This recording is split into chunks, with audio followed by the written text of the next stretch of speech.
আসসালামু আলাইকুম ওয়া বাৰাকাতুহু। আজি আমি উপস্থিত হৈছোঁ হাতেৰটাৰী গাঁৱত আজিমুদ্দিন চাহাবৰ ঘৰত।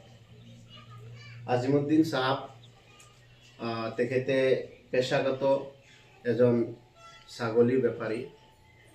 আজিৰ পৰা প্ৰায় 5 মাহমান আগত আজিমুদ্দিন চাহাবে বাঘ এক্সিডেণ্ট হৈ তেওঁৰ ভৰিখন ভাঙি যায়। তেতিয়াৰ পৰাই তেওঁৰ ঘৰত মানে এনেকুৱা এটা অৱস্থা হৈছে, এই পৰিয়ালটো পোহপাল দিয়াৰ ক্ষেত্ৰত ইয়া হ'ল তেখেতৰ পত্নী আৰু দুজনী ছোৱালী স্কুলত পঢ়ি আছে। কিন্তু এনেকুৱা অৱস্থাত আজিমুদ্দিন চাহাব যেতিয়া এক্সিডেণ্ট হ'ল, তেওঁ ঘৰ চলাবলৈ কোনো উপায়েই নাই। যদিও হয়তো তেখেতে যি আছিল ঘৰত বিক্ৰী কৰি তেখেতৰ চিকিৎসা কৰিছে, এতিয়া তেওঁৰ উপায়হীন হৈছে।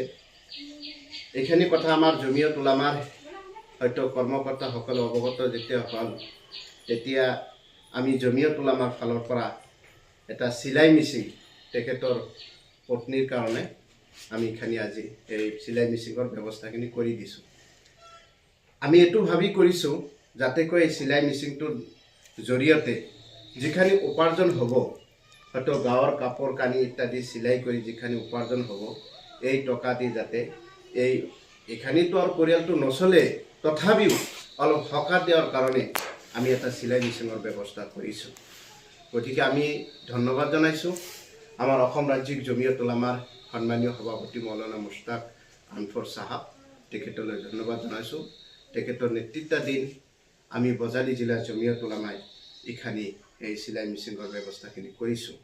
যিসকলে আমালৈ দান বৰঙণি আগবঢ়াইছে সকলোলৈ আমি ধন্যবাদ জ্ঞাপন কৰিছোঁ।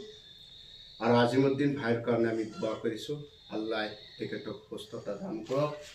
পুনৰাই যাতে তেখেতে যি হয়তো জীৱিকা কৰি এই পৰিয়ালখন পোহপাল দি আহিছিল, তেনেদৰে যাতে তেখেতে আকৌ সুস্থ হৈ তেখেতে ঘূৰি আহে আমালৈ, তেখেতৰ কাৰণে আমি দোৱা কৰিছোঁ। আপোনালোকেও সকলোৱে তেখেতৰ কাৰণে দোৱা কৰিব ইনশাআল্লাহ।